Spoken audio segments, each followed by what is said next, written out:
Instead, Quran teaches us to act justly even to the people who hate us. Terrorism is a cancer to whole of humanity. Assalamu alaikum. आप सब पर ईश्वर की कृपा हो. Peace be upon you. Today's topic is about jihad. What it is, and does it really involve violence of any sort, and measures required to stop today's youth from joining extremism. Terrorism is a cancer to whole of humanity. We have to eliminate the false ideology from the root which creates terrorists. Let's begin with the etymology of the word jihad. Jihad comes from the Arabic word jahad, which actually means constant striving on the path of righteousness for peace. Jihad does not mean a war or forceful conversion of anyone to Islam. The word used for war in Quran is qital. Quran never teaches us to use any sort of violence as a means of capturing land or to establish Islamic rule or to convert people. In fact, Quran says that there is no compulsion in religion. In another place it says, "Had your Lord willed, those on earth would have believed, all of them entirely. Then, O Muhammad, would you compel people in order they become believers?" So it is very clear from the Quran that it does not support forceful conversion. It is possible that while striving to establish peace in the society, circumstances may occur where the use of arms might become essential. Almighty God specifies in the final revelation Quran the only three conditions under which fighting is allowed. The first condition for self-defense. Quran Surah number 22 ayat number 39 says, "Permission to fight has been given to those who are being fought because they were wronged." Further, Surah number 2 ayat number 190 says, "Fight in the cause of God those who fight you, but do not transgress limits, for God does not love the transgressors." Second condition is to help people who are being oppressed. Surah number 4 ayat number 75 says, "And what is the matter with you that you fight not in the cause of God and for the oppressed among men, women and children?" It is the duty of the followers of Quran to free people from oppression irrespective of what religion or race they belong to. The third condition is optional. When a treaty of peace is violated from another party, fighting may be allowed to prevent further treachery, but it shall not be a secret attack. The termination of treaty shall be declared openly so that both parties are aware. Details of which are given in Surah number 9, ayah number 1 to 4. People selectively quote ayah 5 of this surah, which is referred by many as Wars of Sword.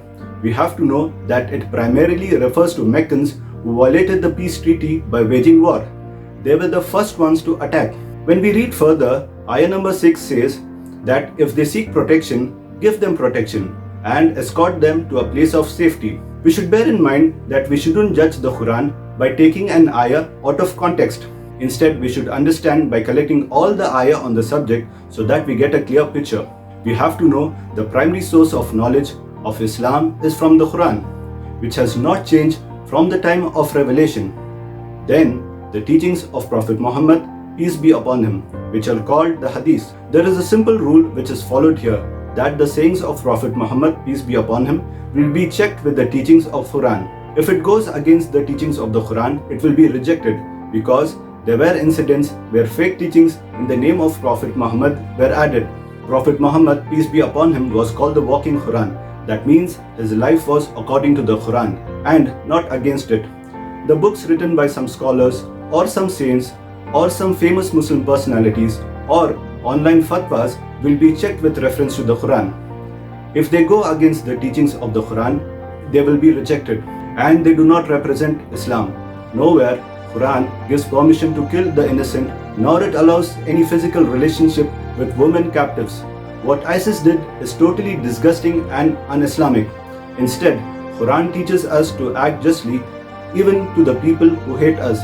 Surah number 5 ayat number 2 says, "Cooperate in righteousness and piety, but do not cooperate in sin and aggression."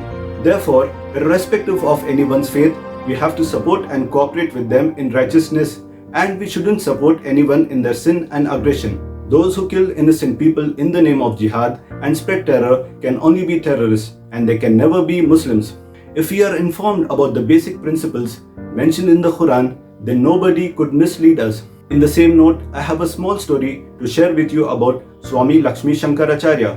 Based on translations of some Quranic ayah, he wrote a book called The History of Islamic Terrorism. Quite surprisingly, he went on to write another book called Islam Atankwad Ya Adash. When asked about the change in his opinion on the subject, he stated that when he wrote the first book, he was only aware of the translation of Quranic ayah and not the context of revelation, as the translator he was referring to failed to mention it. Later, when he read the biography of Prophet Muhammad, peace be upon him, he came to know the actual context of revelations of ayah. Then he concluded that those ayah of Quran didn't support terrorism, instead they were against terrorism and tyranny. Friends, this is one of many such stories where people had complete misunderstanding of Quran and Islam only because of such misinterpretations, and they were able to see beyond it when they were made aware of the facts. So no matter who you are, share this knowledge with others so that we can stop terrorism for the peace to prevail in this world. Thank you.